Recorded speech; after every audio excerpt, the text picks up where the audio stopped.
Well, good morning. First things first, Monday the 4th of January, slightly belated, but Happy New Year. Where is he? He's over there, Aldil.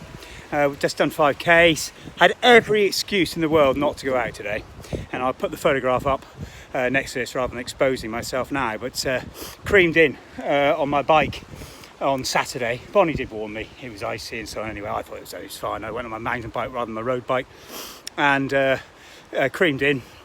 Slipped over, massive hematoma and bruise on my hip, and that was swollen and it was shaking around when I first started running this morning. But I did my stretching, I did my circuit, and then went out for a little jog, a bit more gentle.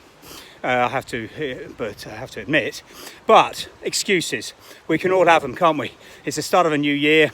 Most people put something together. What do I want to get out of this year?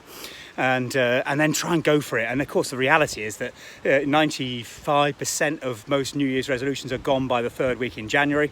So how do you keep them going? How do you sustain them? How do you actually keep that visualization of where you want to be so strongly in your mind that it gets you out of bed, it stops you, it allows you to surf the urge of having that next beer or that next piece of cake or that next plate of chips, and it gives you that pleasure of being a bit disciplined, not beating yourself up, riding and surfing the urge. It's playful.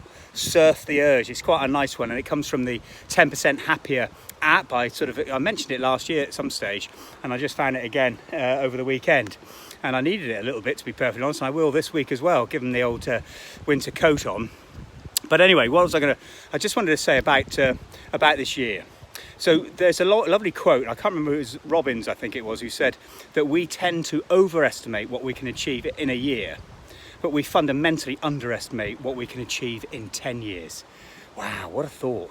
Where do I want to be? It's not about achievements necessarily. It's about how I want to be feeling. Strong, fit, healthy.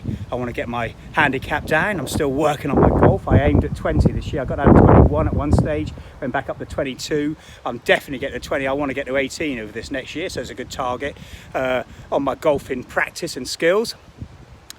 But in 10 years, I still want to be playing golf. I want to be in the mid-teens or late teens somewhere. I want to be able to run still. I want to be able to swim. I want to be able to cycle. I want to be fit and healthy. I want to have energy. I want to have enthusiasm. That would bring me, doesn't matter what I'm doing, where I am in the world, who I'm working with, if I bring that to it, then that's an aspiration that I know I can achieve in 10 years.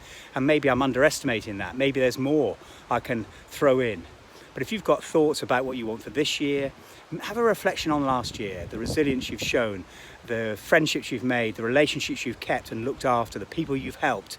Be proud of those things and looking back, and then look forward. What can I do this year to make things even better for myself, for my family, for my friends, for the people I love and care about? And let's get out there and make it yours. Take care. Happy New Year.